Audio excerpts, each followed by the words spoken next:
नमस्कार. सत्यशोध न्यूजमध्ये आपले सर्वांचे स्वागत आहे.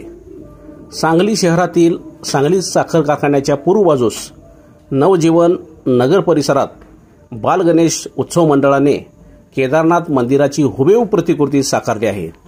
उत्तराखंड राज्यातील रुद्रप्रयाग जिल्ह्यातील केदारनाथ गावात मंदाकिनी नदीच्या काठावर भगवान शंकराचे मंदिर बांधण्यात आले आहे. केदारनाथ हिंदू धर्मातील सर्वात पवित्र स्थानापैकी एक असून ते 12 ज्योतिर्लिंगापैकी एक मानले जाते. अशा या प्रसिद्ध केदारनाथ मंदिराची उत्तम प्रतिकृती लाखो रुपये खर्च करून बालगणेश मंडळाने निर्माण केली आहे. केदारनाथ मंदिराचे दर्शन सांगलीकरांना घडवून देण्याचे पवित्र काम या मंडळाने केले आहे. मंदिर पाहण्यासाठी भाविकांची गेल्या 4-5 दिवसापासून अलोट गर्दी होत आहे. मंदिराभोवती पाण्याच्या कारंज्याचे तुषार सोडल्याने मंदिर पाहणाऱ्यांना जणू काही बर्फवृष्टी होत असल्याचा भास होत आहे. केदारनाथाच्या या प्रतिकृती मंदिरात लालबागच्या राजाची गणेश मंडळाने प्रतिष्ठापना केली आहे.